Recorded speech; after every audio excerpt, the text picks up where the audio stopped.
Welcome to the next episode of KapVista Klips. Today we have the team from Oceanfloor Music. How are you guys? Very well, thank you. Good, Daniel. Fantastic. Awesome. We're going to jump straight into it because I'm excited to hear about you and what you're doing. So I'll hand it over to you. Do you want to just go through and a bit of an introduction as to who you are and your background, and we'll go around the table. Sure. Why don't I start? So my background is in music for 30 odd years, basically gone through the whole major label scene, signed to a major label, which ended very badly. I then decided to never go through the major label thing again and started my own labels. Started one of the first vinyl-only labels in Australia. That ran for 10 years, successfully sold out of every single release. That was amazing. And then got an offer to go and work at the Western Australian Academy of Performing Arts, where they asked me to write one of the first creative music technology courses in Australia, one of the first in the world. And I successfully launched that, and that ran for 10 years where I was running that course. Now WAPA is one of the premier courses for music technology courses in Australia. Very it's a highly regarded university worldwide for music and music performances. And then the last 6 years prior to starting at Oceanfloor Music, I worked at SAE Creative Institute, where I led the audio department there. And before leaving there, we formed a fantastic relationship where we're a preferred internship partner with them. And we currently have 4 students. I think another 6 students are about to come on, working with us from metaverse to programming through to design and music. 2 years ago, Clint came along and said, "Hey, mate, I want to get back into the music industry after his 16-year stint in corporate, and I want to give back." And that was music to my ears. And that's when Oceanfloor Music first started. And here we are. Awesome. Thanks, Sam. Yeah, so post university, I'd studied my business degree. I decided to take on the challenge of starting my own band and managing, I guess, bands in the music industry. So I had a cover band, an original band. Learned the business from the bottom up of, plugging in to get gigs, to promoting the band, to keeping, managing bands and artists, and driving a small business model. After about 7 years, we finally got to a stage of recording an original album, spent 3 months in the studio. And I think we probably reached the peak of our sort of career in Australia, but then decided in my later 20s to head back into the business world, where I'd studied my degree and really get stuck into, higher end sort of corporate roles. 16 years, as Sam pointed out, across 3 multinational companies. I worked for Flight Centre, Travel Group, News Corp, and H&R Block. So 3 recognized global brands. My remit in those roles were across sales and marketing positions across Australia, and a stint based in Asia that led into operational and general management type positions. So I headed up the branding and marketing strategy across Asia, and then the operation for Greater China for Flight Centre. Then returning back to Australia in my News Corp and H&R Block roles were around operational, around digitization workflows, trying to increase margin on really sizable remits. And after about 16 years, and then during the COVID lockdown based in Melbourne, where most people sort of went into their shells, I decided to study a human potential course. And that brought me out to realize that I wanted to spend the rest of my life back in the industry that I really, really loved, which was the music industry, and bring along my corporate skill set to help the music industry. And at that point in time, I realized that the artists globally were only earning 13% still, which I found sort of not fascinating, but probably damaging, I guess, for their livelihood. And, along that journey, I met a colleague through that course that I was studying, who was a CFO at a blockchain business on the East Coast in Australia called Alluvium. And he had just raised 50 million US, and the business, I think at that point in time, was valued a fully diluted valuation of $1 billion. And over about a 12-month period, seen them hit a fully diluted valuation of $19 billion. And all I could see that there was this financial equation that didn't make sense in the music industry. I wanted to put artists at the top of the value chain. I seen this thing that was happening in blockchain and tried to work out how I could amalgamate and bring that across. During that journey, we started attracting some really bright mindsets from music, tech, and the creative industries, and some really powerful mindsets and business partners into the business. So here we are today. And yeah, I'll hand over to Cam. Thanks, Cam. Okay, guys, I'm going to keep this short. You know, this could be a long journey we're on. Started out life as a lawyer in Brisbane. Realised that was a career not for me. Ended up doing an MBA over at McGill University in Montreal. Returned to Australia in 1996. Ended up on the founding team of a company called Viator in the travel tech space, which is probably Australia's first successful company. As part of that role, I ended up returning or going to the United States for a 2-year journey, which turned into 23. So I spent 23 years of my career in mostly in San Francisco, Silicon Valley, with a 3-year stint in New York, working for a Fortune 100 conglomerate slash private equity firm called Sendant, which the brands that we owned were Avis and Budget and Wyndham Hotels and Sotheby's and Coldwell Banker, and I could keep going, but I won't. And then, you know, took the typical arc, was involved in a number of other companies, early social media company, which we sold to Sidestep Kayak. We founded the first booking engine for making a booking for your haircut or a massage on the web, a company called GenBook, and then went across to the ad tech space, a company called Adgen Digital, which was basically solving an issue that I was looking at websites for the major publishers like New York Times or Sydney Morning Herald in Australia. And I was seeing ads as if I was sitting in New York or Sydney, and it didn't make any sense to me. And we built a tech stack in the middle and traded that international inventory right as the growth of international inventory was happening across publishers all around the world. So we signed up every single English-speaking newspaper publisher you can imagine, and that was a bit of a ride. And then ultimately the arc took me to the investing side. I was an early investor in Spotify.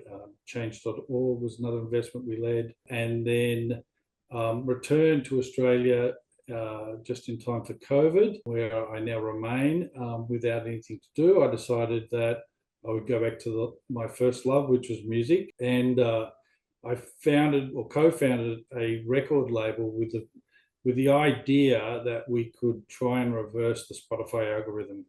There are 100,000 tracks released every single day. How do you get above that noise? And it's a far more difficult problem than I actually thought. And we spent, I think we're on release 16 now with that label. We have a roster of artists.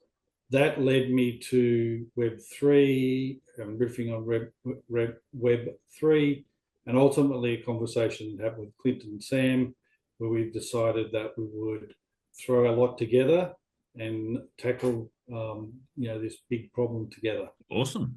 So it's quite a diverse and well-experienced background. So tell me about the solution.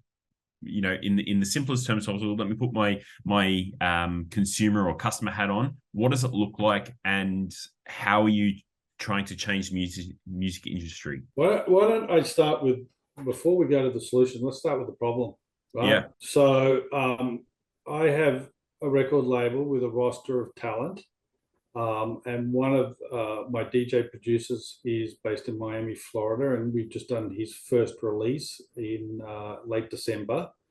And his audience has started to take off in pockets around the world, in places like Japan. We're getting radio play in the UK, college radio in the US. Actually, the US is now our #1 audience, which is fantastic when you're a DJ producer. But when you're managing that process, I can see in the back end of Spotify that the location of where people are listening, I can see the number of streams that people have listened to. I know that they're male and roughly 60% male, 40% women. That's it. That's all the data I have. I don't know at this point a single person that is quote unquote a fan of this DJ producer, and I have no way of reaching out to them. So we've got another release coming out this Friday, and we are blind in terms of reaching out to a fan base. So that's the problem.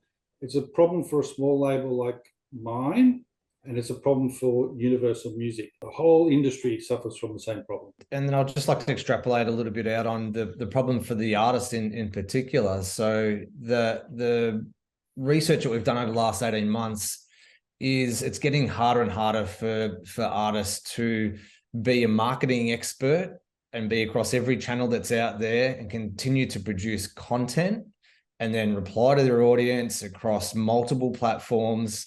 The interviews that we've been doing through our Twitter spaces, the word burnout comes out a lot. They're like, okay, I want to be an artist, but I also have to be an artist manager or a band manager, a community manager, and I've got to have all these different hats on, and I just can't keep up. If I focus on building community, then my art suffers, and vice versa. So what is it? I'm here to create art. So, I need something that is a better solution than what we've got. So lots of channels, so we're trying to, the problem is time poor, no money, limited budgets at an artist level. And then you multiply that by, how many artists are on a particular label's roster, 5 or 10. And the interviews that we're doing with the artist label managers we'll get to shortly, but there is definitely a need for something to make it easier. And in the world that's emerging of technology and Web3, the feedback from our artists are saying we'll have to be on a Twitter space roster and all of these other extra reach out places to connect with community, and we just can't do it. Like it's too hard. Yeah. While we're talking about the problem, I've been interviewing and meeting lots of artist managers, labels. Indeed, just this morning I had a chat with one of the biggest labels in Australia, independent labels that is, and the same problem just keeps on showing up. I don't know which social media platform to focus on. I don't know which streaming service to focus on. I'm constantly creating content that has to go out to all these different services, and every content needs to be sort of designed for that platform, and there is a different narrative and a different fan base in each one of them. If you just look at a link tree to an artist, what do you see? You see 10 to 15 links on there. It gives me PTSD just looking at that. It's like, which one do I go to? Which one do I choose? Well, it's not only a problem for fans, but seems to be a massive problem for artist managers, labels, and indeed the artists themselves.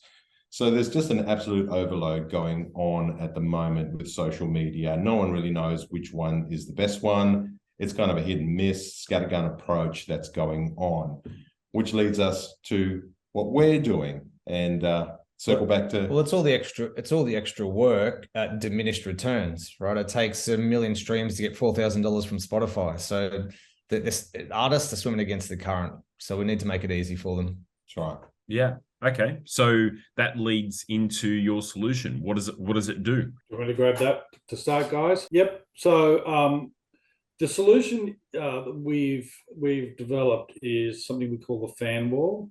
So it's a place that fans can come and talk to each other or communicate directly with the artist, and the artist can communicate directly with the fans, right? So it's a place on the web that they can go and talk about their favorite artists, swap tickets, whatever it might be, and the artist can come into that community and interact with the fans. What it gives to the artist and the manager and their label is first-party data, right? It gives a direct connect. It's the missing piece in marketing. So if we can do that at scale with every single artist in the world and all their fan bases on their fan wall, on each of their fan walls, then we've solved a massive problem for the industry. Yeah. The idea of how we scale keeps on coming up.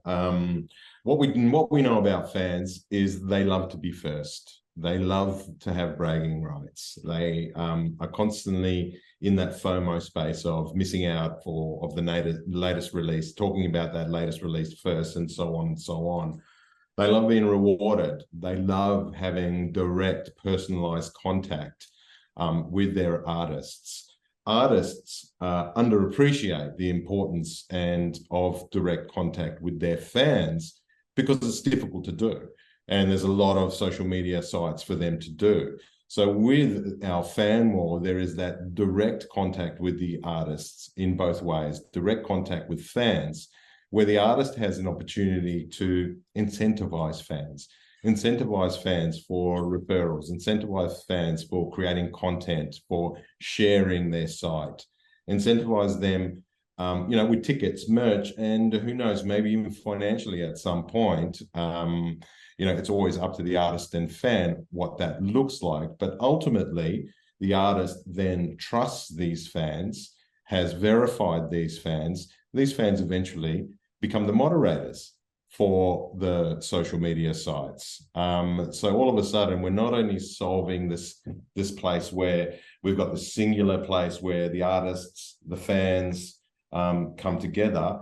We also have an incentivized platform that works for them, and it allows the managers and artists to trust that the moderation of their social media sites is happening without them being there every second minute of the day. Yeah, the artists that we've interviewed in our market research, they absolutely love the point that it would be one site that they come through to and could chime in a minimum times of engagement. They realize that it's important that they do engage with their community. That's what they understand that they're there for. But if they know that they've got 2 or 3 touch points through a given week, and that the content is led by fans, it's a win-win for them. It's less time, it's less output, and they've got a warm, engaged community. They're ready to engage, and ultimately lead into e-commerce, where we do have a marketplace that's already live and functional. Okay. And then what's your revenue model? So we have a fee structure. So every transaction that happens on our marketplace, we scrape a fee off that. It's not a large fee, it's a small fee, but that adds up with numbers.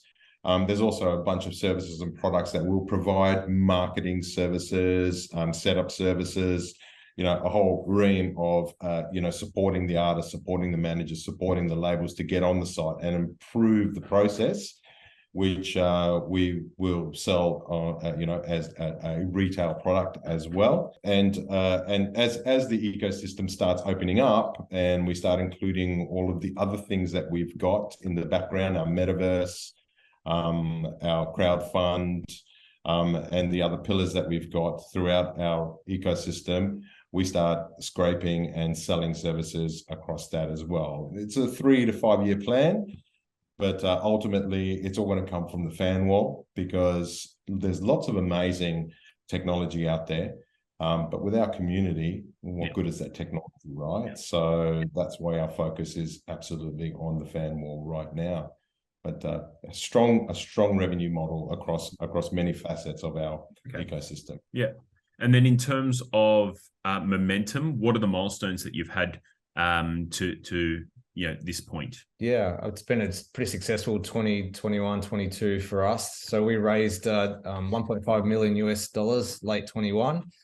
We spent most of last year building out our team, our community, onboarding artists, to the point where we were nominated as Startup Scale Up of the Year by Blockchain Australia. So their Blockies Awards held in Sydney last year, and then also the Corporate Business of the Year within the first 12 months. So public facing, we've had some great recognition. We had Spotify headquarters reach out to us to find out what we're doing within about 6 to 7 months, public facing, fantastic recognition across the industry. Our partnerships, including SAE Creative Institute that Sam alluded to before, a preferred intern partnership with SAE Creative, and also a workplace. So what have we placed? 4 to 6 employees over the last sort of 12 months. Yep. Working with the Australian government, there's a lot of businesses out there evolving into Web3 that aren't getting the runs on the board like we are. So we've had our R&D tax grant approved on a 3-year cycle with the Australian government.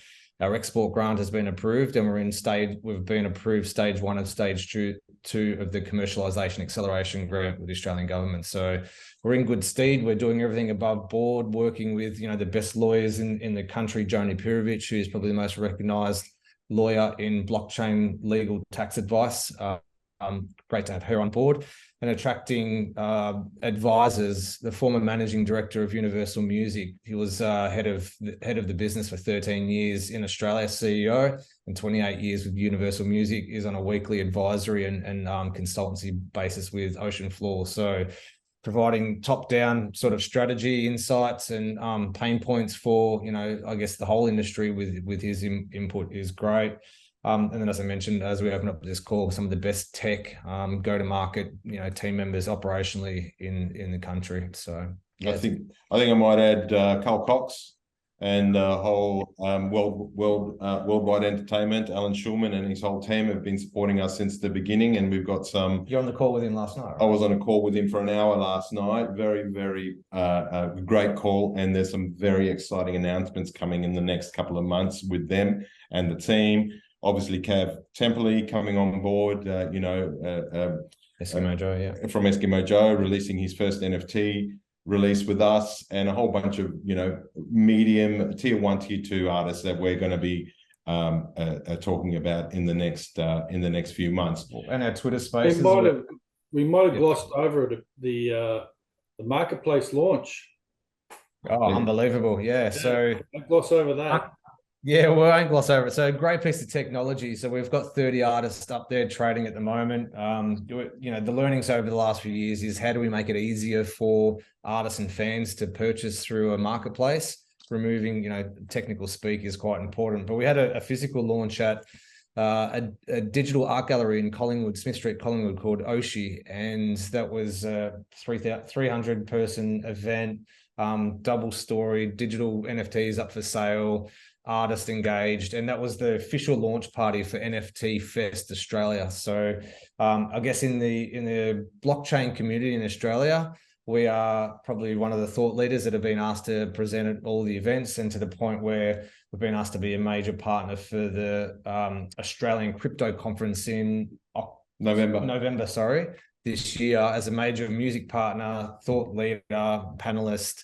And yeah, our brand and recognition is definitely really kicking off in Australia and overseas, to the point where we had a 2 million monthly Spotify listener artist, Grammy Award nominated artist on one of our Twitter spaces last week. So the global community is coming together from a social point of view, and the brand recognition and the support from industry is second to none in the music industry at the moment. Not to mention the likes of, and the greatness of Mr. Cam Mule there.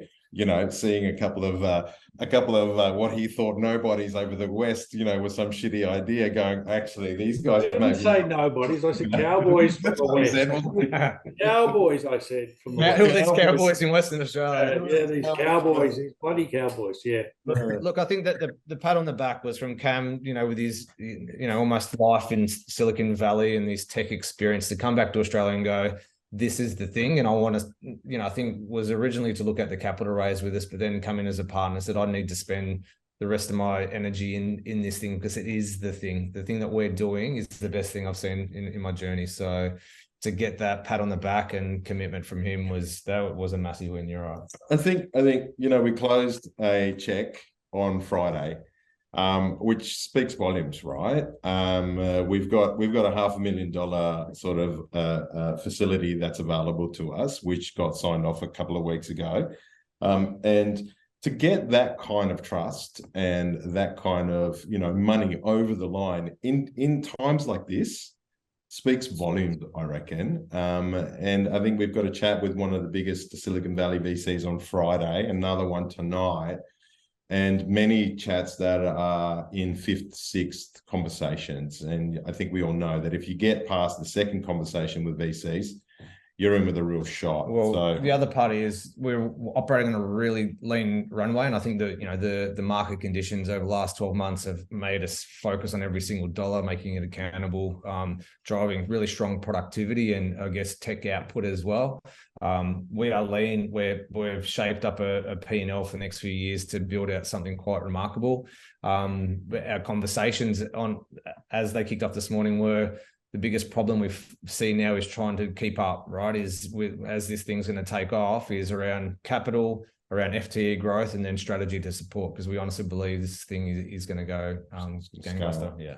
So that leads me into the last point, and really want to find out is, tell me about the raise. How much you're raising? What's it being used for? What's the offer? And I mean, you've just said you've got a bit of momentum. So what does that look like? We're raising $3.5 million US Yep. On this round, raising it as a safe with a 15 million cap and a 20% discount.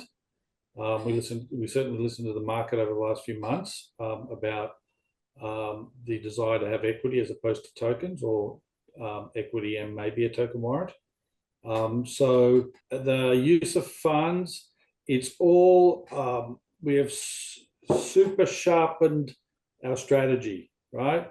So we're only focused on building this community over the next year and plus, and that is all we're doing, right? So it's people and technology. That's what we're using it for. Perfect. So Perfect. the classic. And then of that $3.5 million US, what's the momentum? Do you have your lead secured? You've got a few checks in. A cornerstone. Do you have a cornerstone or a big name? We don't yet. We don't have a cornerstone. We're in DD with a Silicon Valley firm right now. All right. So perfect. We should have news of that soon. Yeah. I'll leave it at that because we don't want to go over time. But I am a big fan of the music space. I know how archaic it's run at the moment, and there is a lot of focus. There's been a lot of focus over the last few years on how this will change, and Spotify was great when it came into market. But it's created its own problems. So the next version, the next change is due to come, and I believe what you guys are doing is just that. Providing that real fan engagement and providing transparency, across the board for, artists, artist managers, fans, labels and distribution as well. So I'm really excited to see where you're going to go with this. Anybody who's interested in finding out more, I can connect you directly with the guys here, and they'd be happy to have a chat. But thanks, guys. Thanks for jumping on. It's been great to understand your business and the problems and the solutions. And I'm excited to see what happens next. Thanks, Daniel. Thanks, Daniel. All right. Thanks, guys. Yeah.